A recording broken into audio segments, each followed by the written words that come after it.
Nous commencerons ce journal par des informations en provenance de Syrie sur un raid aérien imputé à Israël à partir de l'espace aérien libanais. Selon les premières informations dont on dispose actuellement, les avions de chasse israéliens, apparemment, auraient ciblé des positions pro-iraniennes dans la région de Damas et dans le sud du pays. Les Syriens prétendent que leurs batteries de missiles antimissiles ont intercepté certains des missiles tirés par les avions de chasse. C'est la seconde fois en 2 semaines que cette région est frappée, apparemment donc par des appareils de Tsahal. Il y a 2 semaines, c'est un véhicule appartenant aux milices pro-iraniennes qui avait été touché près de la frontière syro-irakienne.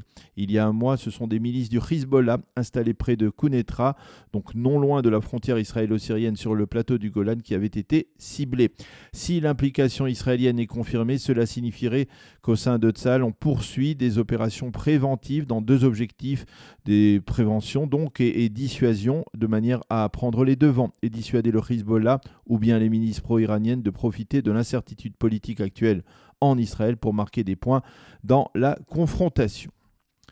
Effervescence dans la classe politique israélienne et à la Knesset en perspective de la séance extraordinaire du Parlement israélien qui devrait voter dimanche prochain, 13 juin, la confiance au futur gouvernement Lapid-Bennett, le premier gouvernement depuis 12 ans qui ne sera pas conduit par Binyamin Netanyahou. Ce sera le 36e gouvernement depuis la création de l'État d'Israël.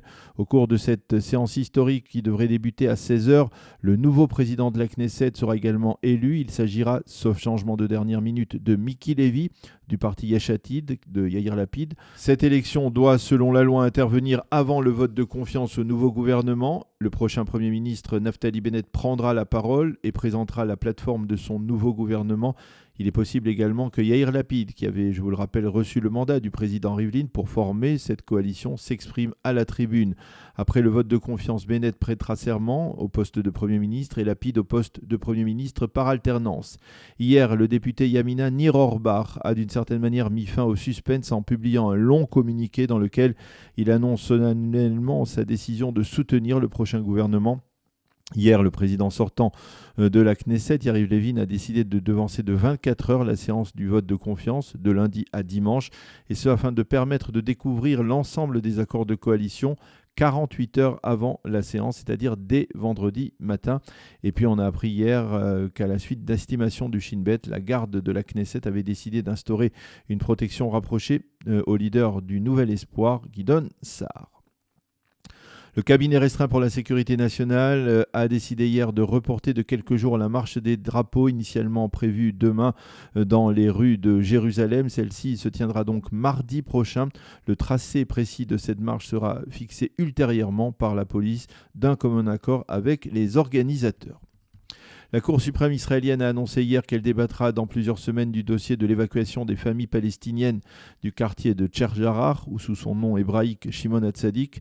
Je vous rappelle que la justice israélienne avait déjà statué en faveur de l'évacuation de ces familles avant le début du mois de mai, mais l'ordre d'évacuation avait été suspendu jusqu'à ce que la Cour suprême décide de statuer définitivement. Le secrétaire d'État américain Anthony Blinken a estimé que le consulat général des États-Unis dans la partie est de Jérusalem rouvrira ses portes dans quelques mois. Ce consulat avait été fermé sur décision du président américain Donald Trump après l'annonce de la reconnaissance par ce dernier de Jérusalem comme capitale d'Israël et le transfert de l'ambassade américaine dans la capitale. Hier, le chef de la diplomatie israélienne Gabi Ashkenazi a déclaré que des équipes de travail américaines et israéliennes devaient se pencher sur le mandat du consulat.